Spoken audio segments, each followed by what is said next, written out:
Iran भले ही America को जंग के मैदान में चुनौती दे रहा हो, लेकिन अमेरिका अपनी सैन्य ताकत से बल पर ईरान को घुटनों पर लाने के लिए अपनी एयरफोर्स को मैदान में उतार दिया है, जिसकी तस्वीरें अमेरिका ने भी जारी की है।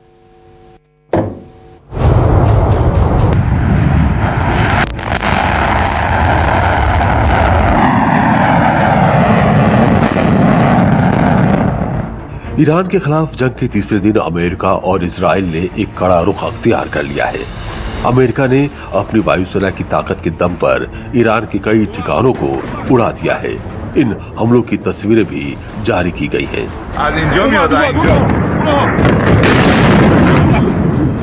अमेरिकी सेंट्रल कमांड ने बताया कि अमेरिकी B-1 लंबी दूरी के बॉम्बर ने बीती रात ईरान के भीतर बैलिस्टिक मिसाइल क्षमताओं को कमजोर करने के लिए हवाई हमला किया,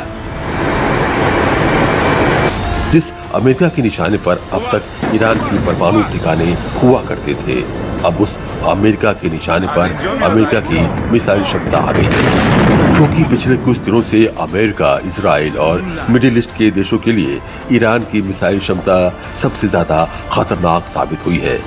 ईरान अपने मिसाइलों के दम पर न सिर्फ अमेरिका को खुली चुनौती दे रहा है, बल्कि मिडिल ईस्ट के देशों में तैनात अमेरिकी सैन्य क्षमताओं को नुकसान भी पहुंचा रहा है।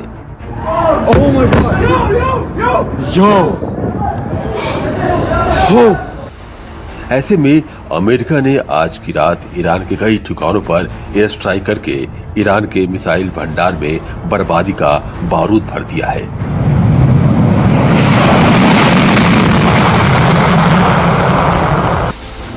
अमेरिकी सेंट्रल कमांड के मुताबिक ये कार्रवाई अमेरिकी राष्ट्रपति के निर्देश पर की गई है, जिनका लक्ष्य ईरान की मिसाइल फैक्ट्री को जमींदोज करना है। अमेरिका ने इस ऑपरेशन से जुड़ी तस्वीरों को भी साझा किया है, जिसमें दिखाई दे रहा है कि अमेरिका के फाइटर जेट रात के अंधेरे में ईरान में बारूदी कोहराम बचाने के लिए उड़ान भर रहे हैं। फिलहाल अमेरिका की इस सैन्य कार्रवाई से ईरान के मिसाइल भंडार को कितना नुकसान हुआ है, इसका सही आकलन नहीं हो पाया है। Bureau report, news 24।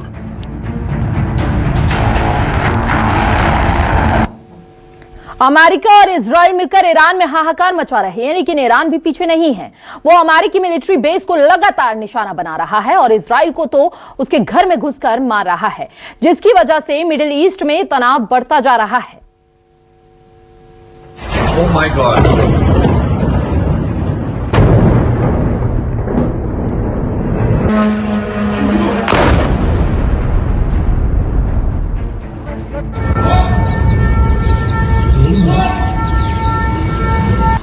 महाविनाश का सबसे भयानक रूप दिख रहा है।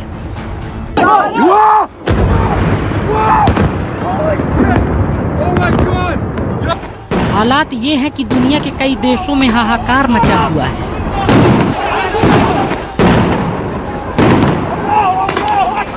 आसमान से आग के गोले बरस रहे हैं, जो थमने का नाम नहीं ले रहे।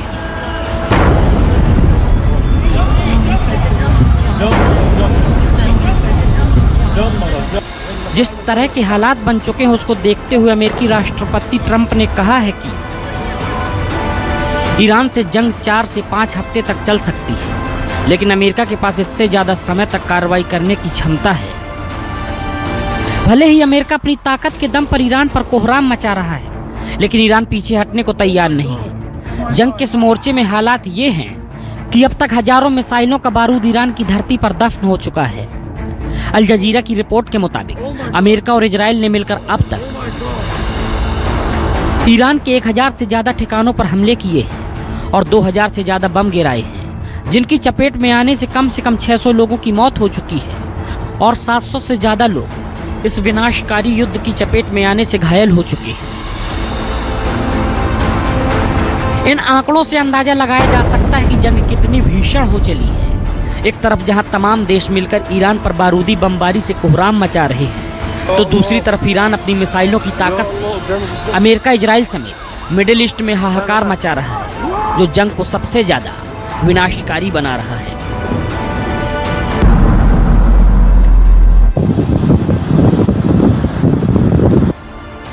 इस विनाशकारी जंग के बीच तस्वीरों को जारी कर अपनी अपनी ताकत का प्रदर्शन किया जा रहा है। यूएस मिलिट्री की तरफ से एक वीडियो जारी किया गया है जिसमें दावा किया जा रहा है कि 2 दिन पहले ईरानी सरकार के पास ओमान की खाड़ी में 11 जहाज थे, आज उनके पास एक भी नहीं है। ईरानी सरकार ने दशकों से ओमान की खाड़ी में इंटरनेशनल शिपिंग को परेशान किया है, उन पर हमला किया है। वे दिन अब लद गए हैं। यूएस सेना इसकी रक्षा करती रहेगी।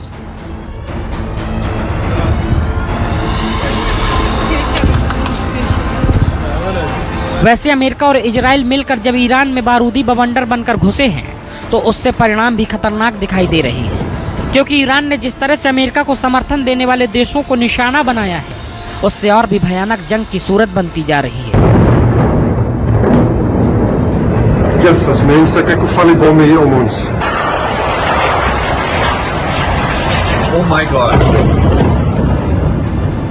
जो अरब देश अब तक एक दूसरे के खिलाफ खड़े दिखाई दे रहे थे वो अब एक मंच पर आकर अपने सबसे बड़े दुश्मन को मात देने का प्लान बना रहे हैं, क्योंकि इन देशों में अमेरिकी ठिकानों को ईरान ने अपनी मिसाइलों के बारूद से पाट दिया है। Oh my God! Oh my God! Yo! Iran पर हमले के बाद अमेरिकी ठिकाने बारूदी बमों के प्रहार से बुरी तरह से दहल गए हैं।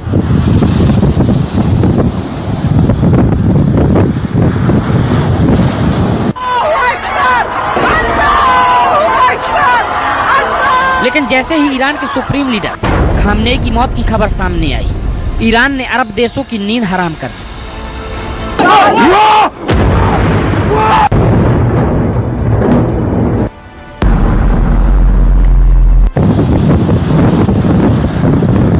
यूएई के एयरपोर्ट से लेकर बुर्ज अल अरब अमेरिकी बेस तक बारूदी बमबारी करके तबाही मचा दी।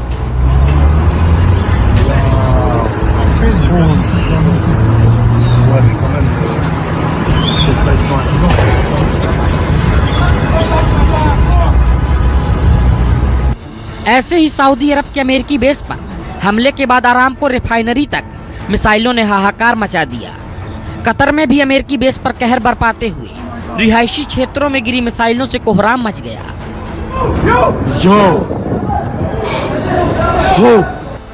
इसी तरह से कुवैत में मौजूद अमेरिकी ठिकानों को निशाना बनाकर कई ठिकानों को ध्वस्त कर दिया।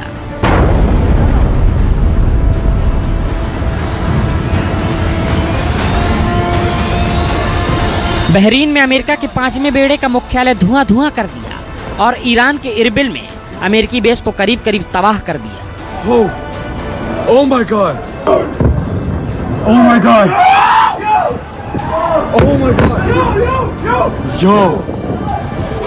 इन हमलों से बौखलाए ईरान के पड़ोसी देशों ने अमेरिका के साथ मिलकर ईरान से बदला लेने की तैयारी कर रहे हैं, जबकि ईरान कह रहा है कि वो अपने पड़ोसी देशों को निशाना नहीं बना रहा बल्कि अमेरिका के ठिकानों को बर्बाद कर रहा है।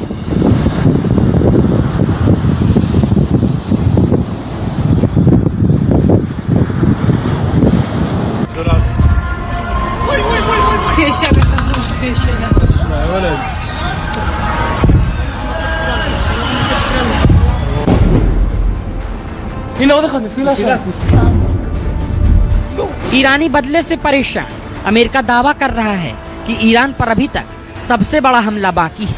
अमेरिका के पास दुनिया की सबसे बड़ी सेना है और उसका इस्तेमाल किया जा रहा है। Oh my God!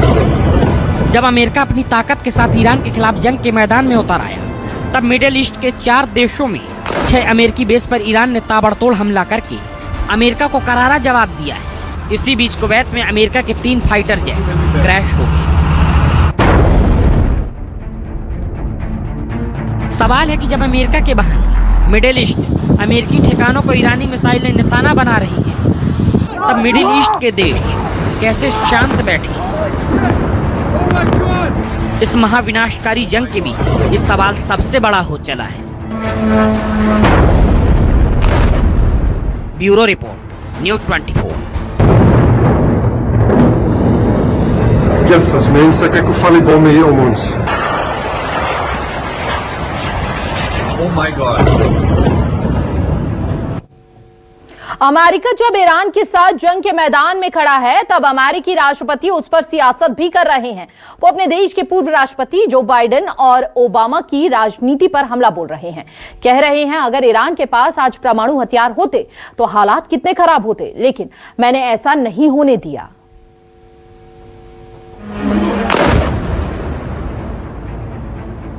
अमेरिका और ईरान के बीच चल रही जंग के बीच सियासी आरोप प्रत्यारोप का खेल भी शुरू हो चुका है। अमेरिका के राष्ट्रपति ट्रंप ने अपने विरोधी दलों के पूर्व अमेरिकी राष्ट्रपति ओबामा और बाइडेन पर हमला किया है। ट्रंप ने दावा किया कि अगर मैंने ईरान के खिलाफ सख्त कदम नहीं उठाए होते तो आज जंग के मैदान में हालात कुछ और होते, क्योंकि अब तक ईरान के पास परमाणु हथियार होता जो सबसे ज्यादा विनाशकारी साबित होता। अमेरिकी राष्ट्रपति ट्रंप ने अपने ट्रुथ सोशल पर लिखा, अगर मैंने ओबामा की भयानक ईरान न्यूक्लियर डील को खत्म नहीं किया होता तो ईरान के पास 3 साल पहले ही न्यूक्लियर वेपन होता। ये अब तक का सबसे खतरनाक ट्रांजैक्शन था। अगर इसे ऐसे ही रहने दिया जाता तो दुनिया अभी पूरी तरह से अलग जगह होती। इसके लिए आप बराक हुसैन ओबामा और नींद में सोए जो बाइडेन को दोष दे सकते हैं।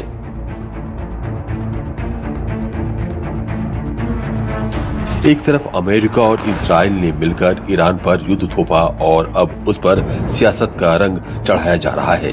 कहा जा रहा है कि अगर ऐसा ना किया होता तो आज जिस हालात में ईरान खड़ा है उससे भयानक तस्वीर देखने को मिलती।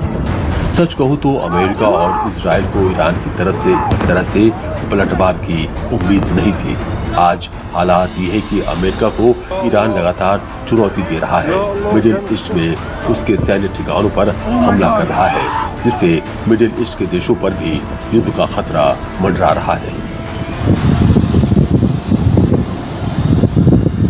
रिपोर्ट